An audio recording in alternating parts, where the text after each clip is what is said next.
Welcome all, and welcome all that we hold sacred. Our service today is focused on Indigenous people, their heritage, their culture, their music and art, their words, their ancestors, my ancestors, and your ancestors. I'm Frank Sanders, and my ancestors are from Guatemala. Now, the name Sanders carries German, Swiss, Scotch-Irish DNA and contains, as it does for all of us, fragments of DNA from everywhere. But my full name is Sanders Lopez, and in a full 1/4 of the DNA that I carry from my mother, I was gifted with the blood of my Maya ancestors. Some of the participants today and some of our members have ancestors from the Choctaw, Cherokee, Navajo, Lakota, Lipan Apache, Chiricahua Apache, Maya, and Nahuatl. Members like Sharon and Jerry Covey have relationships through their UU social justice work in Arizona with Native people such as Jesse Hummingbird, whose artistic interpretations we shall see today. Our UUA General Assembly has called on us to take action and to be in solidarity with the Mashpee Wampanoag of Massachusetts, who were the first to give land to the Pilgrims in 1629, and who now are facing having their lands removed from federal trust. Unitarian Universalists in Texas are working as allies to assist the Carrizo Comecrudo tribe in South Texas in their struggles to maintain land and water resources. And our children will help us today through their art to show gratitude in a Native American way. We gather here to remember. This is our home, but not just ours. Let's join together as we try to understand and accept that we are of one body. Hi, I'm Chuck Collins, and this is our chalice lighting.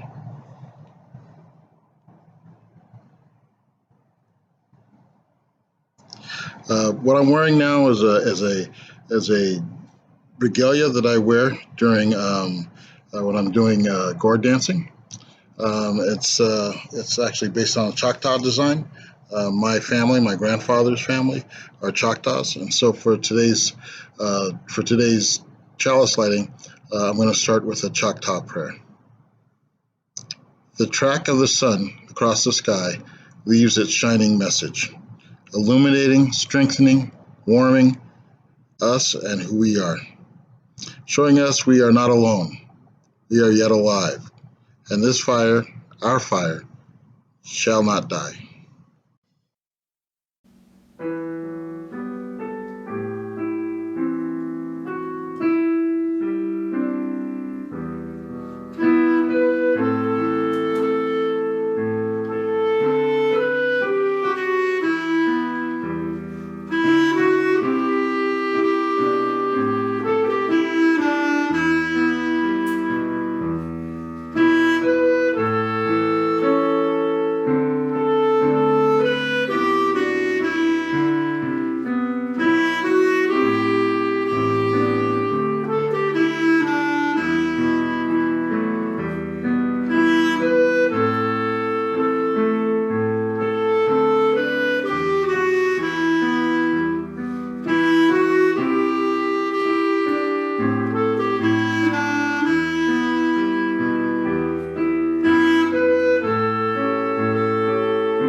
Opening words.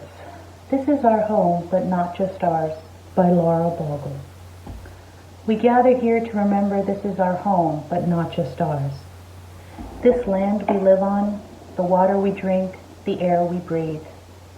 These old mountains that hold us steady to our ground. These forests that give us their healing green. These flowers that give us their beauty and fragrance. These fields that give us our daily bread. These stars that show us our place. The wilderness and the tame backyards, all at our home. We remember the ancestors who lived on this land and who have shaped it. The many indigenous tribes, too many to name, the settlers, the farmers, the builders, the hunters, the immigrants, the artists, the families, the explorers, the scientists, the teachers, the workers, the leaders, and the healers. We inherit their choices. We honor the animals and the creatures that have made their home in this land, the ones here now and the ones that used to be here. We envision the future generations who will live on this land and let their voices fill our heart. We gather here to remember this is our home, but not just ours. Osio, which means hello in Cherokee. We're pleased to have a guest speaker, Mr. Ben Nava, who is a founding member of the Texas chapter of the American Indian Movement, or AIM.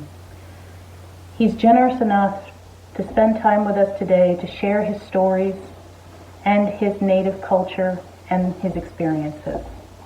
Wado. Hello, I'm Judy Mayo.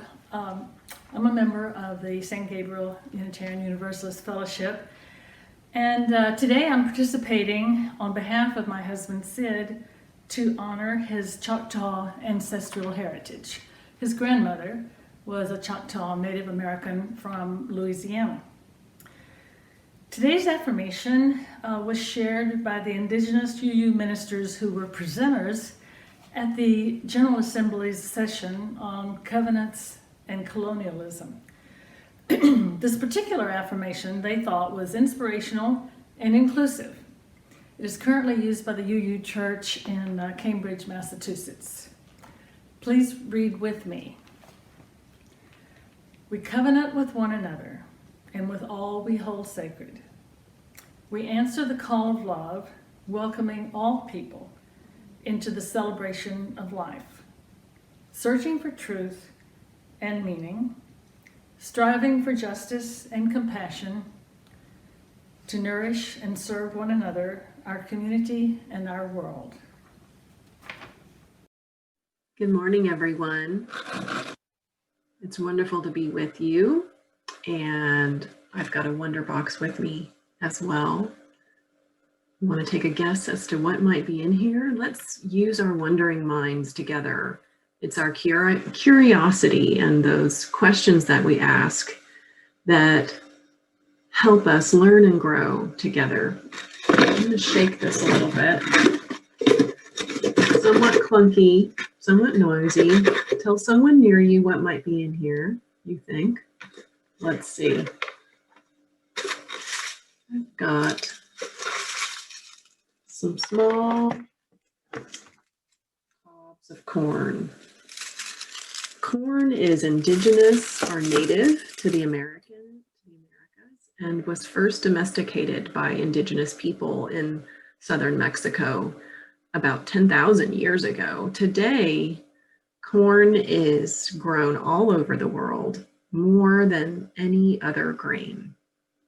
I am grateful for corn, which I enjoy so often and in so many different ways. What are you grateful for? The book I want to share with you today does not have a story inside it. It has a message of peace. It's called Giving Thanks, a Native American Good Morning Message by Chief Jake Swamp. And inside he has a note, and he writes, "The words in this book are based on the Thanksgiving address, an ancient message of peace and appreciation of Mother Earth and all her inhabitants. These words of thanks come to us from the native people known as the Haudenosaunee, also known as the Iroquois or Six Nations, Mohawk, Oneida, Cayuga, Onondaga, Seneca, and Tuscarora. The people of the Six Nations are from upstate New York and Canada. These words are still spoken at ceremonial and governmental gatherings held by the Six Nations. Children, too, are taught to greet the world each morning by saying thank you to all living things. They learn that according to Native American tradition, people everywhere are embraced as family. Our diversity, like all the wonders of nature, is truly a gift for which we are thankful. So in the spirit of that, we invited our congregants at San Gabriel, both young and old alike, to illustrate this message of Thanksgiving. So please enjoy this slideshow and read along with me.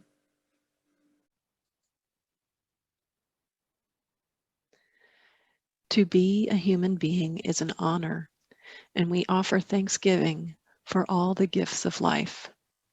Mother Earth, we thank you for giving us everything we need.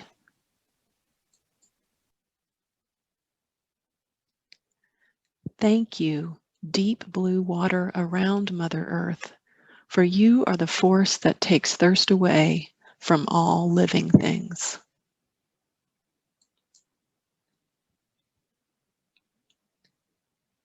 We give thanks to the green grasses that feel so good against our bare feet, for the cool beauty that you bring to Mother Earth's floor, and to the mighty sun who gives us light and warmth.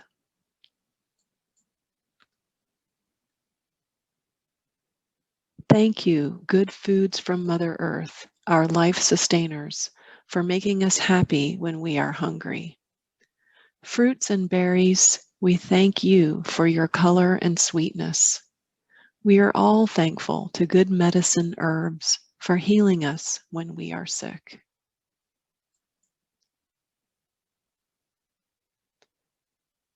Thank you, all the animals in the world, for keeping our precious forests and oceans clean.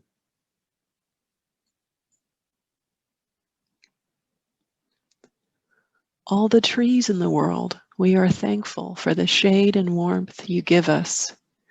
Thank you, all the birds in the world, for singing your beautiful songs for all to enjoy.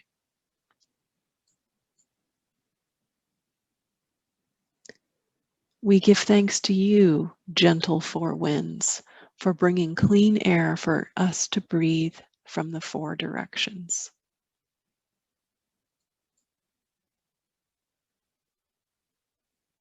Thank you, Grandfather Thunder beings, for bringing rains to help all living things grow.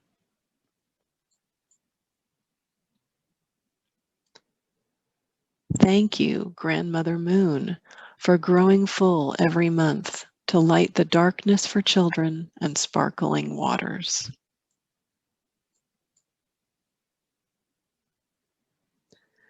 We give you thanks, twinkling stars, for making the night sky so beautiful and for sprinkling morning dew drops on the plants.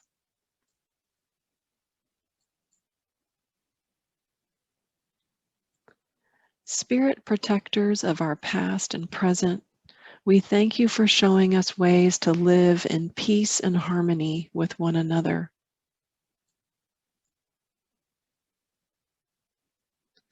And most of all, thank you, Great Spirit, for giving us all these wonderful gifts so we will be happy and healthy every day and every night.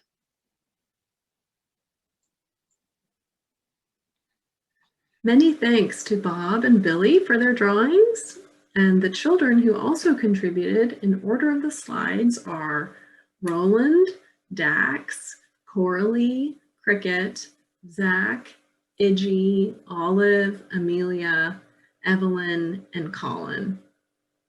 We'll talk more about gratitude for all living things in RE time today. I'll see you then. Bye-bye. Choctaw Sun Prayer. The track of the sun across the sky leaves its shining message, illuminating, strengthening, warming us who we are, showing us we are not alone. We are yet alive, and this fire, our fire, shall not die.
Hi, I'm Ben Nava. I am Lipan Apache, and I am Lakota through Hunka ceremony, my family and I.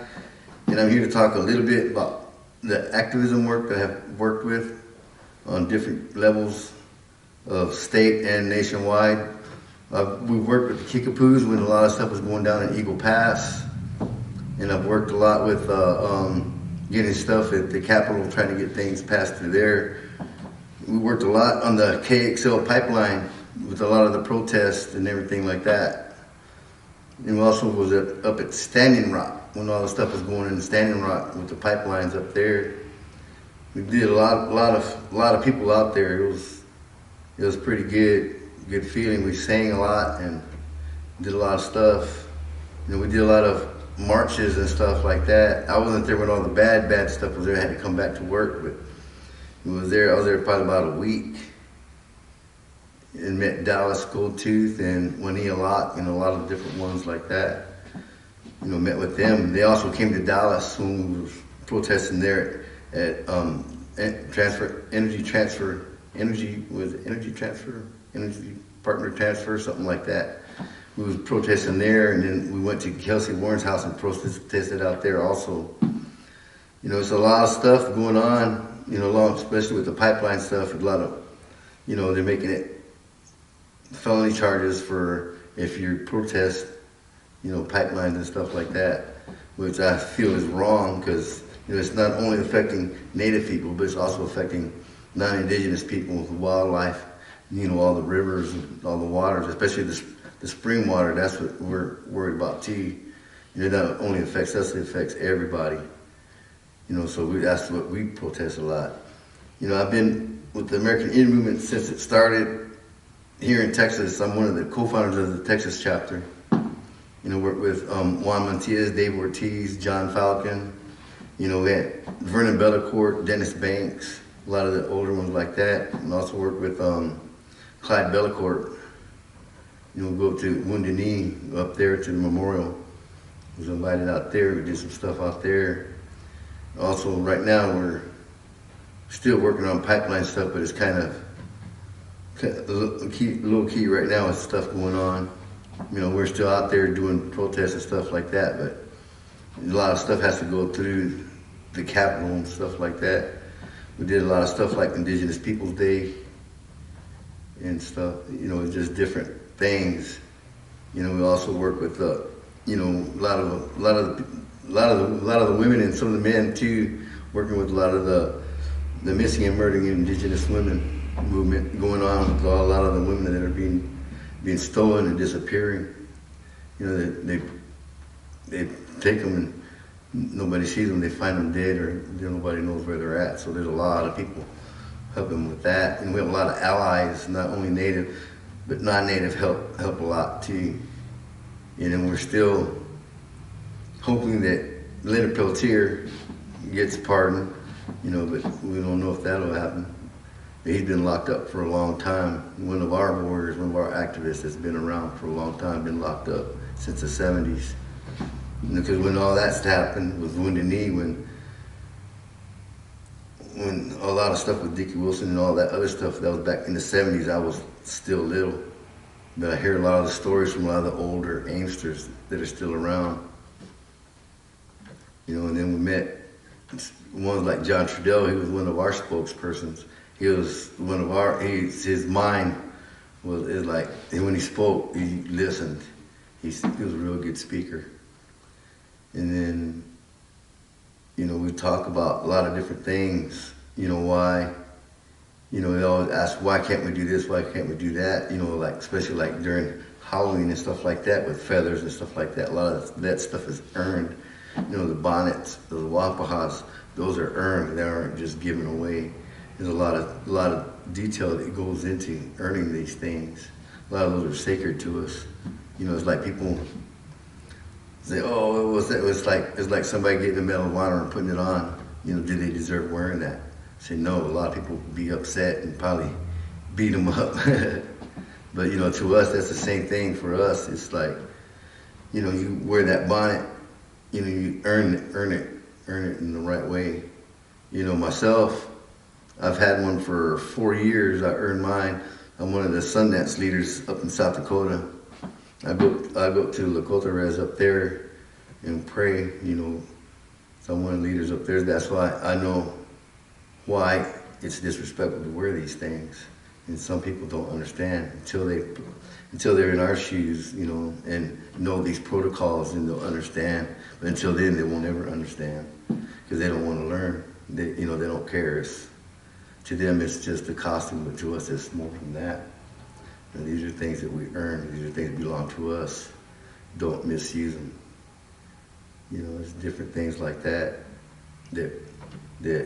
we try to work with people, teaching, and let them learn proper things. But some are so embedded in their minds that it's nothing to them. It don't really mean anything, but to us it does. And I'm trying to think, there was a lot of different things. It's like we've also done like help with the Cesar Chavez marches in Austin. Work with different indigenous groups all through Texas and up in South Dakota. It's, even in New York, we have chapters in New York. We have chapters all over the United States, and even other countries also have chapters. It's kind of sad, these things that are spiritual items. It was illegal for us to pray in our own way, in our own spirituality until 1978 when they passed the American Indian Freedom of Religion Act. A lot of people say, well, this it's a freedom of religion country. You say, nah, it wasn't for us. Not until 1978 it was legal for us. So we'll get put in jail, get beat up, and they were just, it was illegal for us to even have our ceremonies and pray in our way. A lot of these things we hold in the sacred way. It's like, they say, oh, it's just land, it's just this. No, it's not. That's our ancestors we're walking on. That's why we care for it so much. A lot of this is the dust of our ancestors, and we try to take care of what we can when we can. That's why it hurts us so much when we see all this destruction and devastation of Unshimaka, Mother Earth. Because we are part of this earth. A lot of things happen when different animals disappear, changes the environment. It's like when you take the wolves out, the bears out, all these things change. You put them back in, it'll go back to the natural cycle how it was. You take us out, it'll still be the same. We're the ones messing it up. Even us, ourselves too, because all the digital stuff, all the plastic and everything else, that's what's messing a lot of it up. It's not just one group, it's everybody. You know, we just need to watch how we consume things and stuff. Because what are we gonna leave for our children? You know, you look outside. I remember when we were able to drink out of the rivers, now you can't. With all this fracking and these pipelines, just think the next generation won't be able to drink out of the aquifers because it'd be too polluted. You know, a lot of people don't think about that, but they need to. You know, because their children and their grandchildren, their future generations are the ones that are going to suffer for what we're doing today. You know, so everybody needs to watch how they do things, try to do things a little better. Not only us as Indigenous, but all people, because we're all connected one way or another. You know, probably different color skin, but we all bleed red. You know, with one creator, he created all of us. You know, it's like when we were younger, we're like, I go talk to schools and they're like, where do you come from? I come from here. No, where did your ancestors come from? When did y'all get here? I said, we've been here. And a lot of them don't understand that. It's like, we've been here. This is, our creation stories are of this land. This is where we come from. We didn't come from over there or over there. And then some of the kids, what about the land bridge? That's a theory. But, you know, they say, well, y'all came from over here. How do you know we didn't go over there? Vice versa, whatever. But that's still a theory. You know, and a lot of these kids don't understand the difference between a theory and a fact. And they need to teach them. Like some of our stuff is like, all they teach is Thanksgiving stuff like that, but they don't teach a lot of the other stuff, or how some of us see Thanksgiving as how back in the day how it was. You know, it's like we taught y'all how to live on the land, how to survive, and in turn you turn around and started killing us for what we had. It wasn't ours to give or to take. We shared everything. You know, a lot of people talk about community. It's like, when I see you talk about community, it's like, in reality, we're not a community anymore. Before, we took care of each other. You know, and not one person went hungry. If one person went hungry, everybody was hungry. Everybody took care of each other. In a true community, how it is, that's how it was. You know, we weren't judged by how much we owned. If you're wealthy, how much you own is not that. It's like we were judged by how much we gave away. That's how we were giving people. You know, we have giveaways all the time. You know, it's like when we celebrate and we're being honored, we're the ones that give the gifts. And this society is different. They're the ones that give the gifts. You know, it's just totally opposite a lot of things, and it's kind of hard to talk about, because if you haven't been to like a giveaway or anything like that and don't understand them, you won't ever understand them until you go to a powwow. You see these people that are having giveaways. It's because they were being honored to be asked to be head man or head lady, and it's an honor, so they give gifts because they're being honored. You know, and in today's society, it's different. It's reverse of how we do it. You know, a lot of times, you know, some people have arguments or disagreements. You know, there's protocols and different things, and they'll like give gifts and they'll squash those disagreements and never brought up again. You know, it's always, you know, we're always a giving people who always gave. You know, there's a lot of different things that people don't understand. You know, they look at us and say, you know, but, you know, until you go to these ceremonies and these powwows and stuff like that and learn, then you might understand a little bit. You know, just listen. You know, a lot of us like to talk. You know, we have one mouth, but we have two ears, so it's better to listen more than talk. You know, I don't talk a lot. Well, I kind of do sometimes, but I like to listen more, because the more you listen, the more you learn. And a lot of times people will ask questions, and they're like, what about this? And you start talking to them, and then they'll stop you before you even finish talking, and they'll ask you another question. What about this? And you start talking, get a little bit, and then they'll ask another question, keep asking different questions, and say, hey, I have all this knowledge because I asked all these questions, but in reality, they only learn little bits and pieces. So they think they have all this knowledge, but in reality, they don't have anything, just little bits and pieces. And when you learn these ways, you listen, let them finish when they're talking, because it's, to us, it's rude to interrupt somebody when they're talking. You just sit and listen till they're finished talking. It's like, I usually have an audience, but I'm talking to a camera right now. So it's kind of hard to, ask questions when we're here, but that's all I can think of right now.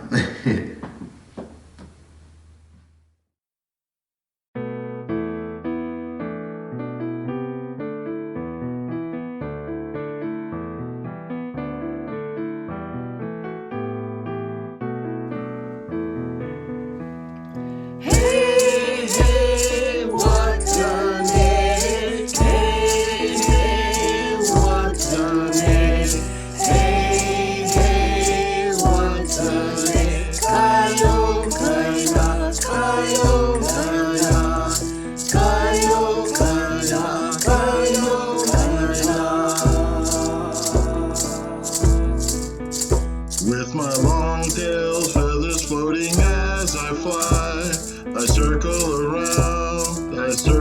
around the boundaries of the earth. With my long tail, feathers floating as I fly, I circle around the boundaries of the earth.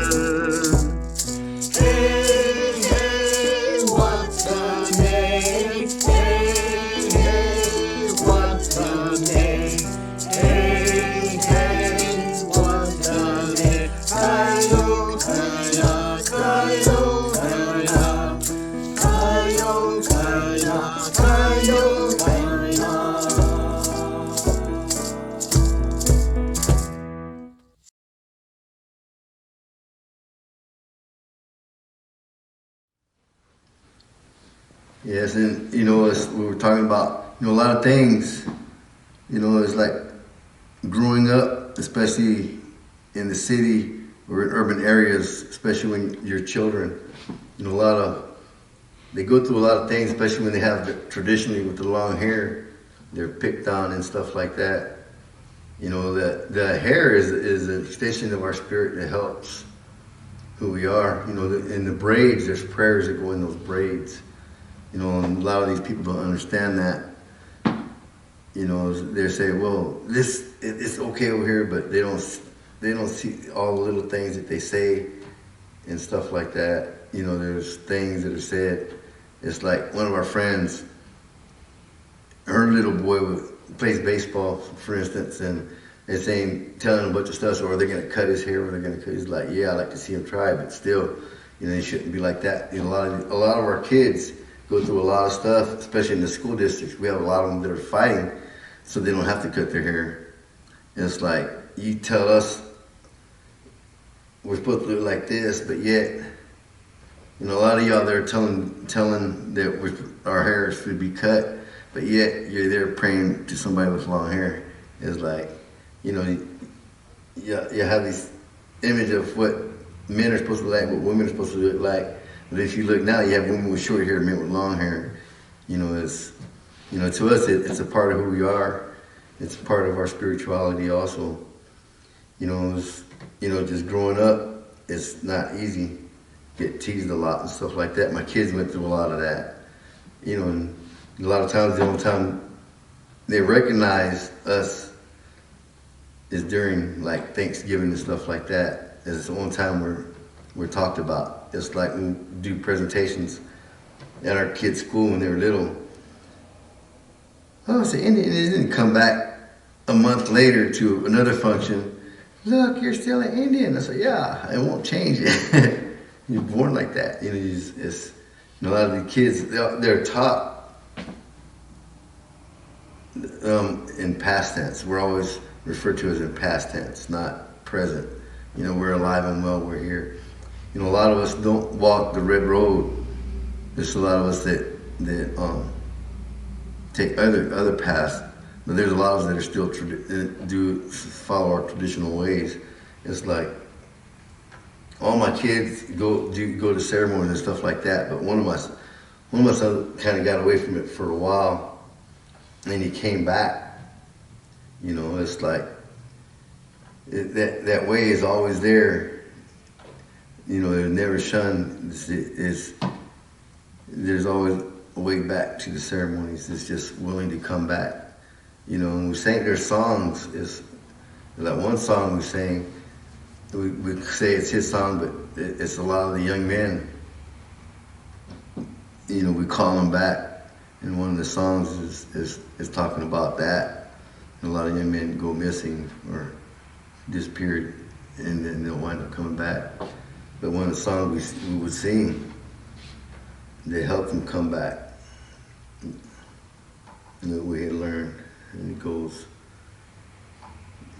Hey ya, hey ya, hey hey, hey ya, hey ya, hey yo, hi, hey ya, hey ya, hey yo, ha, hey ya, hey yo, hey hey, hey ya, hey ya, hey yo, hey yo, hey ya, hey yo, la kota hokshi la, kola toka hey ya, hey hey, kola toka hey ya, hey. Mitakuye ko chea unikia pelo hey ya hey hoy hey ya hey ya hey hey hey ya hey ya hey yo hey ya hey ya hey yo ha we ya hey yo hey hey hey ya hey yo hey yo hey ya hey hoy la kota hokshila Kola toka ya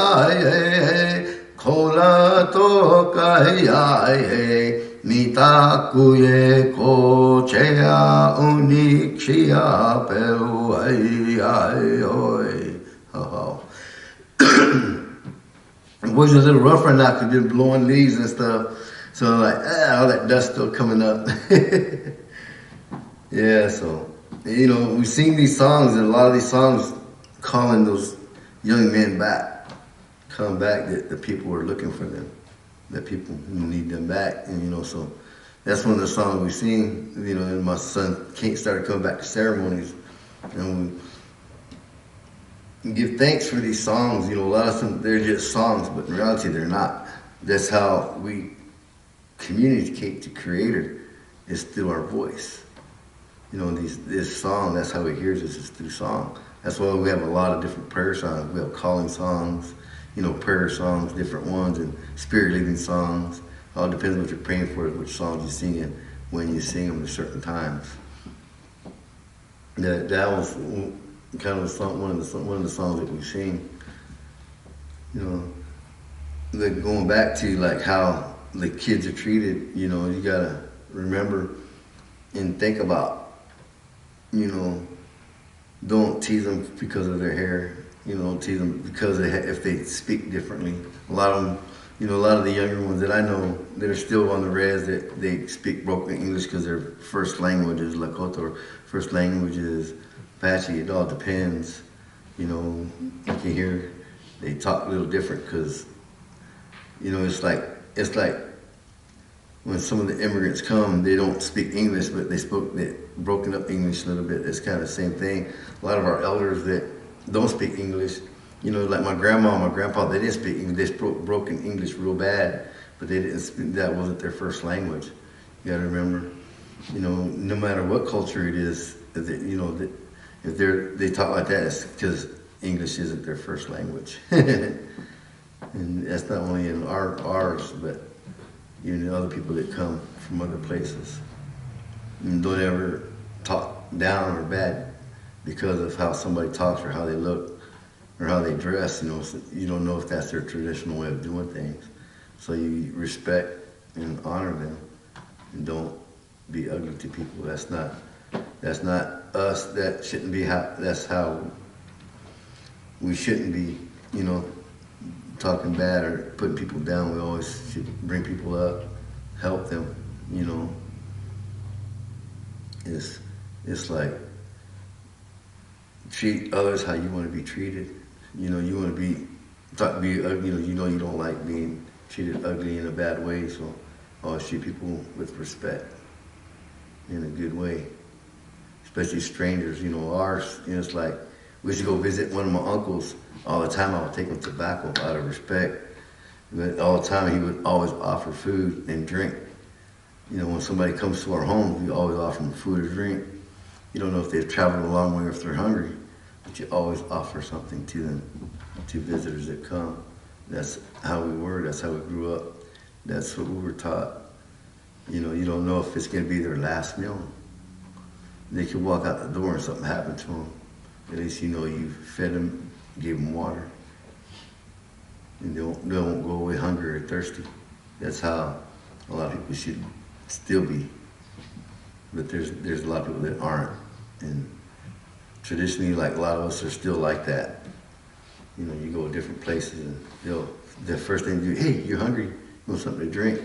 That's because it's who we are. We're giving people. They kind of turn that around and say, Indian giver, they're Indians, they're giving, but they turn that around to make Indian giver in a bad way, but in reality, we were always giving in a good way. We gave something, we didn't want it back. And you gave it from your heart, giving it in a good way, so it always goes. That's just different ways of thinking. This is how everybody should be. If everybody was like that, there wouldn't be too many hungry people around. You see somebody less fortunate, help them out. That's how a lot are still. Especially out in the reserves and the reservations and stuff. A lot of them help each other. There's, the older ones are still like that. Some of the younger ones are kind of get that American stuff, whatever you want to call it, that Eurocentric mentality, and that's not good. It's like how society sees things. We see things in a different way. It's like some people see. It's like talking about. Some people are like homosexuality. They're like looking at it like, oh, it's bad. In some cultures, when they find out that they're two-spirit, however you want to call it, they actually have a celebration and a feast for them, for that stuff like that. Because a lot of them become medicine people and counselors and stuff because the way they think, the way they're made, is in the old way they wasn't bad, but now the way people think is it's not good. So, and there's a lot of different things to cover, but not a lot of time. I usually have people asking questions, but I'm talking to a camera again. But there's a lot of things going on right now, with all the stuff. Just, think from your heart, use your heart and your mind together, and when you do things, do it in a good way. And there's like a lot of different songs too that give thanks, but the songs come and go. It's like a lot of times you want to sing something and it's not there, and you sung it 100 times. It's like it's not meant to be sung at that time. So that's about it, I think.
would like to extinguish our chalice with another Choctaw prayer.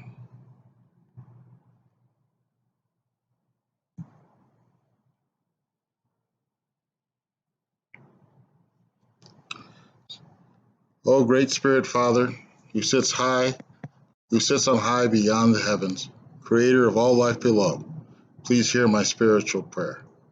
For I seek guidance in a world where few can lay claim to eternal peace.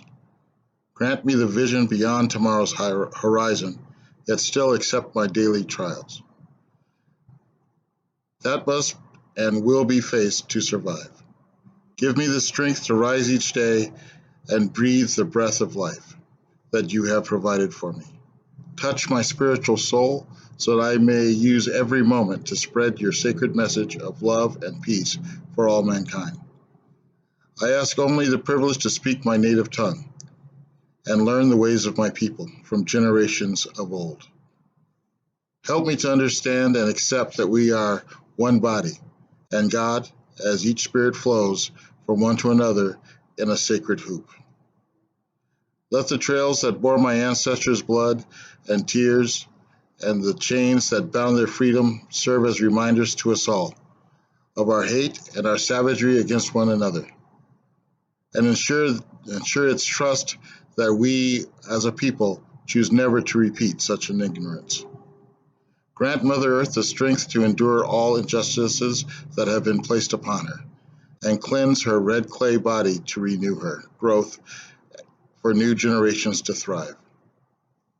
Shelter, clothe, and feed the masses, for all owe you their daily prayers. Embrace my mind and grant me the wisdom to seek and receive my ancestral birthright. Guide my feet down the passage of forgiveness of those who have severed my tribal ties, and help me to bind them once more. Teach this child, O Great One, the true lessons of life, the sacred message of love, to spread freely beyond self and among my brothers and sisters throughout the duration of my earthly existence. May your morning sun awaken this weary body, and your night moon allow it to meditate and to rest. May your spirit continue to heal and instill within me the meaning of the spiritual prayer, and trust that I use it to serve you well. Thank you. Yeah, I'd like to thank you for your time. Wish you in better circumstances that I could be live with y'all. But, it's just remember, follow your heart. Everybody pray one heart, one mind. No matter what spirituality, it's one people, one God. So I'd like to say thank you for listening, and be honored to come when the time is right to come and talk to everybody live. So I'd like to say thank you and tokshake. No goodbyes in our language. Takiasa. Wado, Ben. Wado means thank you in Cherokee. We look forward to the time as well when we can gather all together in body, mind, and spirit. As Ben mentioned, there isn't a word for goodbye in many native languages, so we will just say Donadago Hon'i, which means till we meet again in Cherokee. Before our closing words, I'd like to take a few minutes to bring everyone's attention to the injustices of the Carrizo Comecrudo tribe in South Texas. They are not only an example of the topic of our service today, but they are facing issues that many tribes across the nation are facing. They're fighting for their sovereignty because, like many tribes in the United States, they are not federally recognized. We have to remember that Native Americans are the only ethnic group in the United States that are required to prove their lineage or ancestry through blood quantum. And they're trying to protect their land from oil and gas production, fracking, and a contentious border wall that's being built with Mexico. Our Texas UU Justice Ministry and the UU Services Committee is working in conjunction with each other and the Carrizo Comecrudo tribe to create webinars that will inform other UU congregations. Links to those webinars and to the websites of the tribe and our Texas UU Justice Ministry can be found in this week's newsletter. Also, the videos can be found on the Carrizo Come Crudo Facebook page. And now for our closing words. An Indian prayer by Chief Yellow Lark, who was Lakota. O Great Spirit, whose voice I hear in the woods, and whose breath gives life to all the world, hear me, I am small and weak. I need your strength and wisdom. Let me walk in beauty and make my eyes ever hold the red and purple sunset. Make my hands respect the things you have made. Make my ears sharp to hear your voice. Make me wise so that I may understand the things that you teach me. Let me learn the lessons you have hidden in every leaf and rock. I seek strength, not to be greater than my brothers and sisters, but to fight my greatest enemy, myself. Make me always ready to come to you with clear hands and straight eyes. So when life fades as the fading sunset, my spirit may come to you without shame. Wado.